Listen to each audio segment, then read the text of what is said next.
Hello, everyone. Morning, everybody. Hi, I was just going to introduce you. Oh, dear, beg your pardon. Introduce us, please. Sorry, see, we're such rookies, we're messing it up already. Welcome to our Wednesday morning meditation gathering. I'm so glad you're all here to share this time together. Meditations gather energy and power when we meditate together. This day we have Angela Hoskins and Terry Bolton who lead us in the meditation. Butler. And then we'll have 20 minutes of silence. And after that, we'll open it up for sharing. And we end at 10:45. Over to you, Angela and Terry. Thank you. Right, okay. Take two.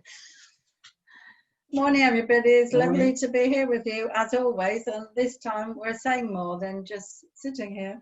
It's lovely. So what we're going to do this morning is we're going to talk about littleness in magnitude, or the ego in our holy self. And we're going to do that by, I'm going to read two pieces from the course, and then Angela's going to introduce our idea of what littleness in magnitude is. And then we'll take that into the meditation with a guidance. So we'll start with me reading these two paragraphs from Littleness and Magnitude. Be not content with littleness, but be sure you understand what littleness is and why you could never be content with it. Littleness is the offering you give yourself. You offer this in place of magnitude, and you accept it. Everything in this world is little because it is a world made out of littleness, in the strange belief that littleness can content you. When you strive for anything in this world in the belief that it will bring you peace, you are belittling yourself and blinding yourself to glory. Littleness and glory are the choice open to your striving and your vigilance. You will always choose one at the expense of the other. Yet what you do not realize each time you choose is that your choice is your evaluation of yourself. Choose littleness and you will not have peace, for you will have judged yourself unworthy of it. And whatever you offer as a substitute is much too poor a gift to satisfy you.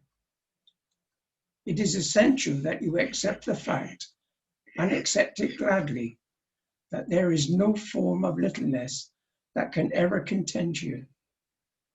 You are free to try as many as you wish, but all you will be doing is to delay your homecoming, for you will be content only in magnitude, which is your home.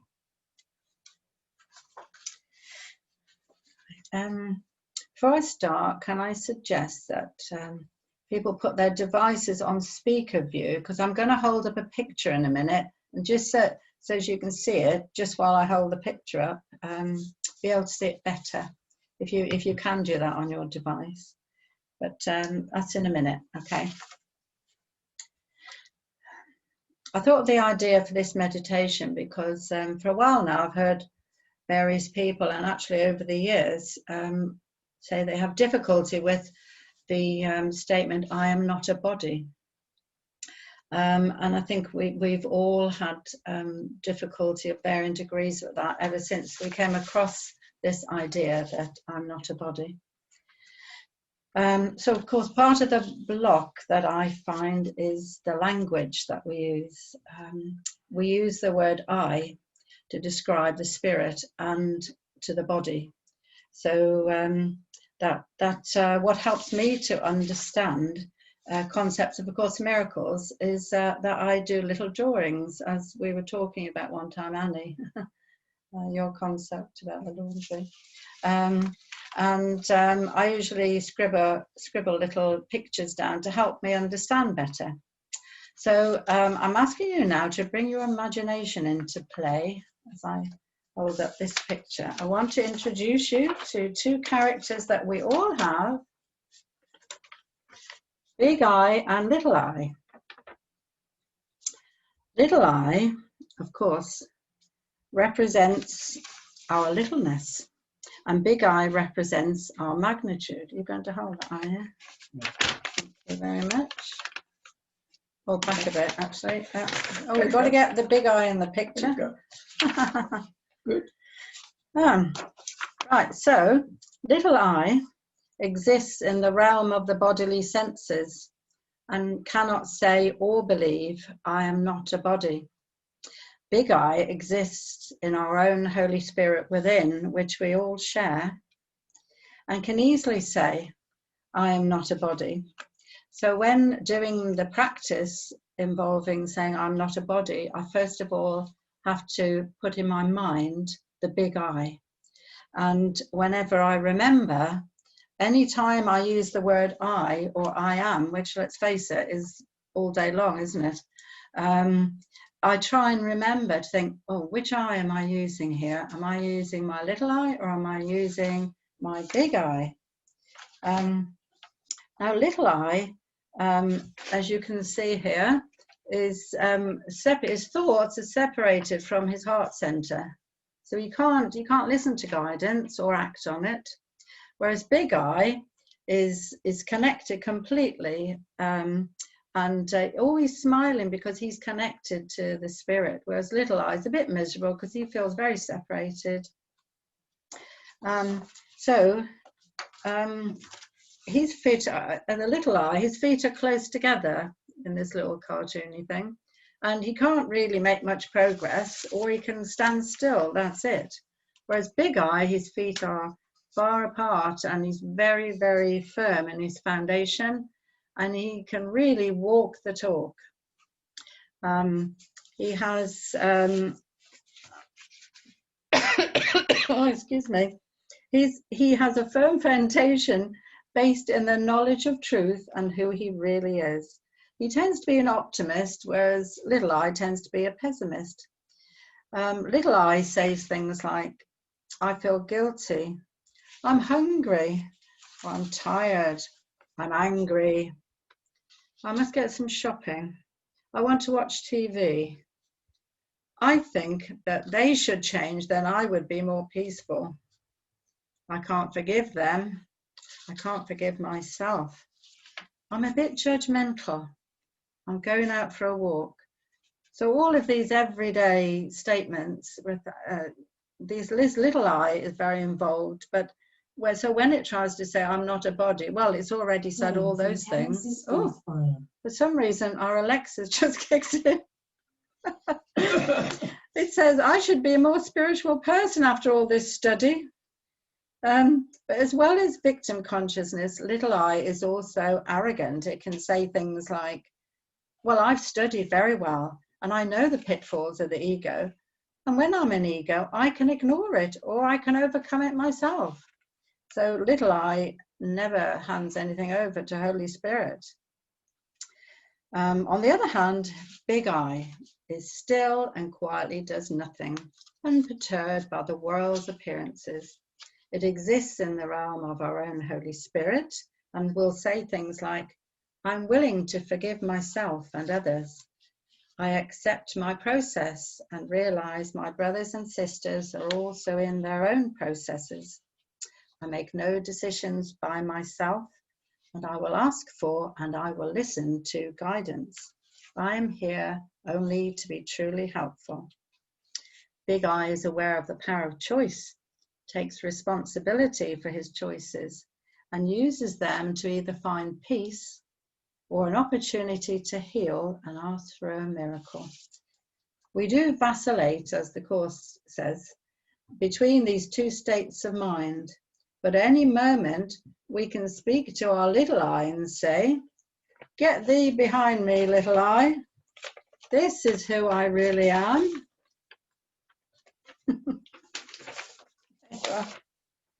Now, you're going to lead us. Yeah, no. I will. Okay. Yeah, off okay. you go. All right. So if we, Sharon, if you can gong, I don't know how long we've been, I've no idea. If you can gong us, and then we'll just do a little settle, and Terry will lead us into the quiet. Okay.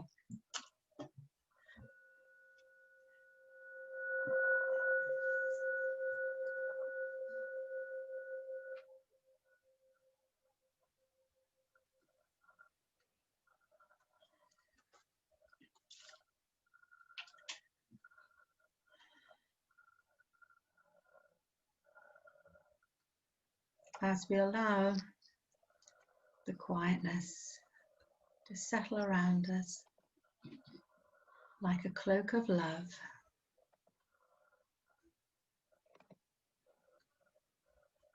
we become aware of the energy between us all,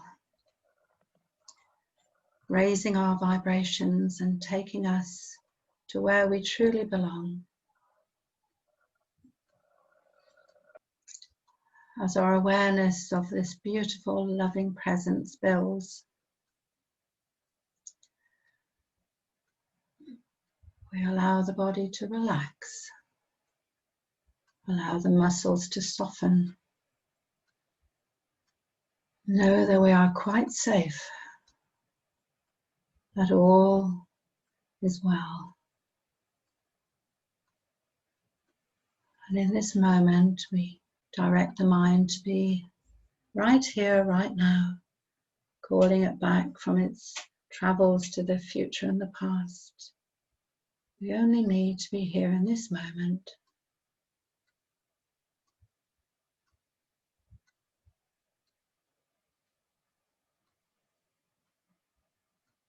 We're ready now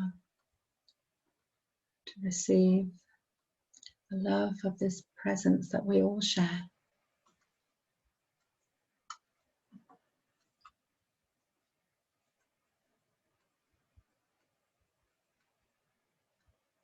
Now we wish to deny our littleness and affirm our magnitude.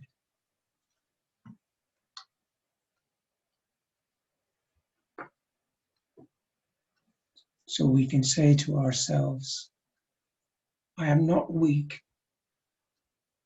but strong. I am not helpless, but all-powerful. I am not limited, but unlimited. I am not doubtful, but certain. I'm not an illusion, but reality. I'm not this body, but spirit. I'm not fearful, but fearless. I am not guilty, but innocent. I am not broken, but whole. I am not alone, but united. I am the sum of all the seemingly separated parts of creation, the totality of all that's good and pure. My forgiveness envelops the world, and I am at peace, at one with heaven's love.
Open your eyes slowly and come back into the room. We have approximately 13 minutes left for sharing your reflections and questions. If you'd like to speak, please raise your hand. The actions button at the bottom of the screen, and I'll take you off of mute. And if you'd like to ask a question or comment with confidentiality, put your message in the chat function at the bottom of the screen, and I'll read it out.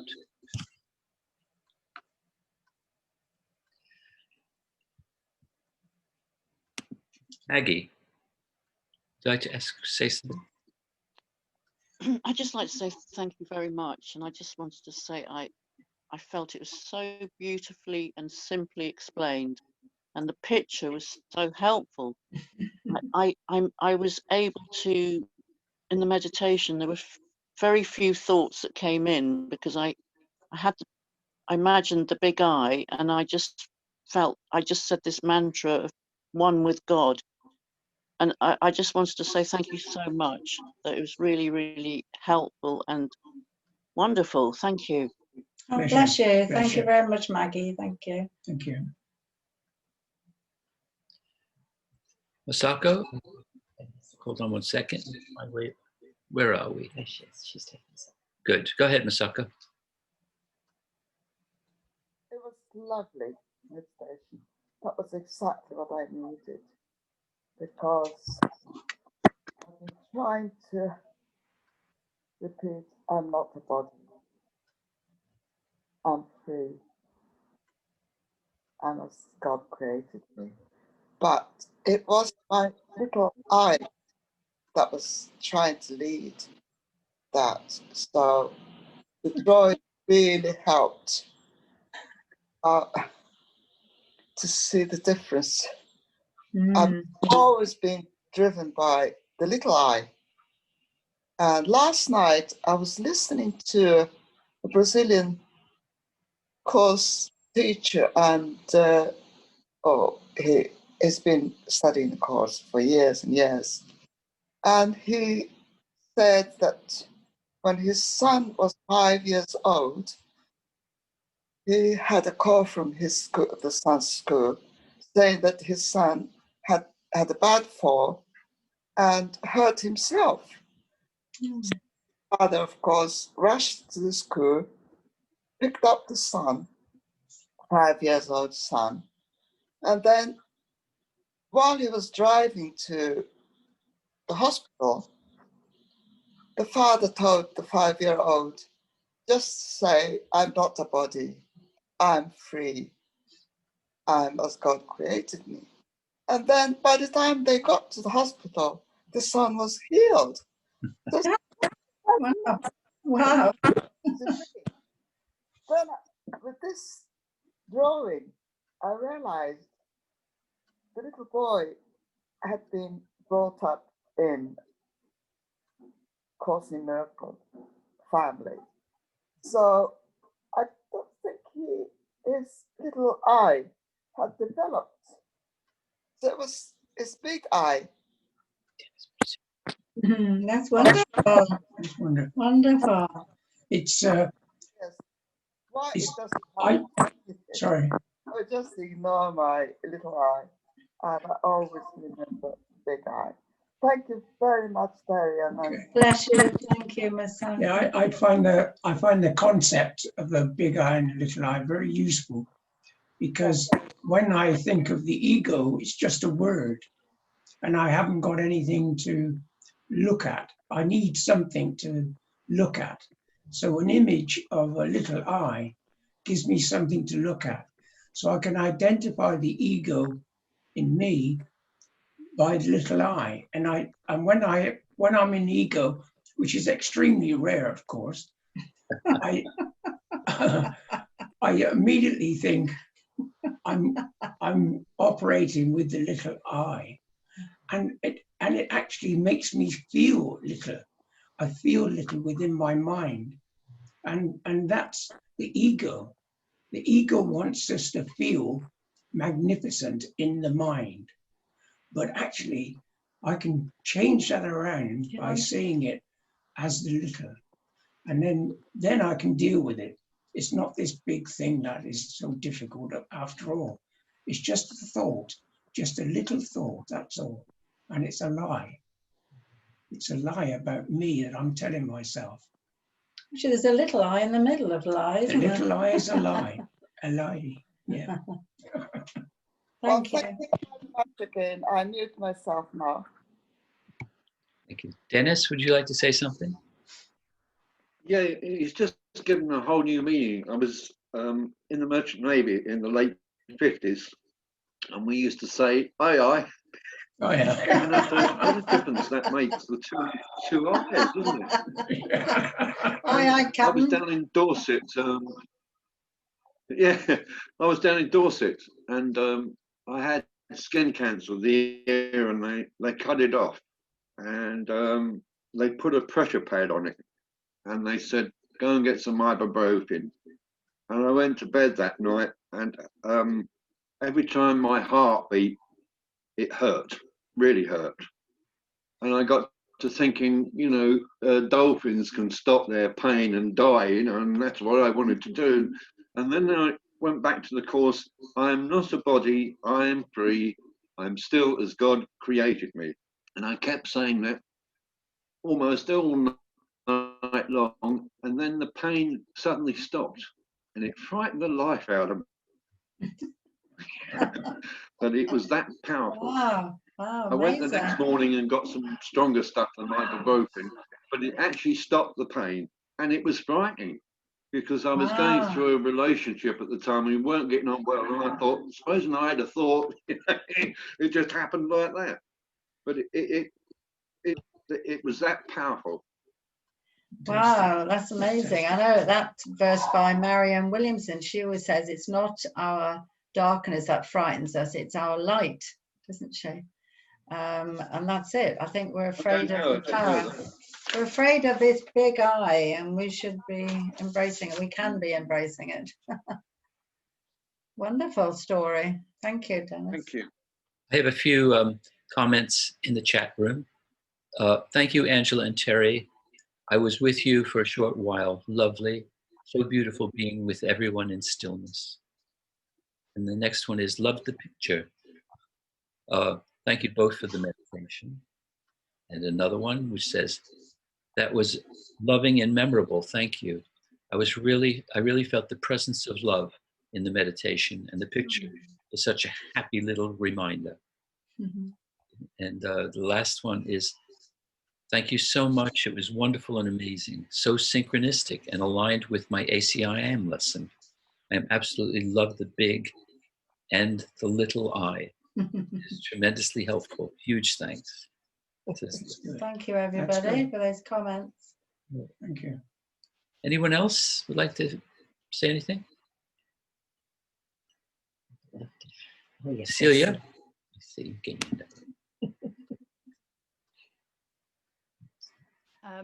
I just want to say thank you, Angela and Terry. Your approach is always so refreshing for me and amusing as well. And thank you. It was a really good, still meditation for me, and a wonderful approach to it. So thank you very much.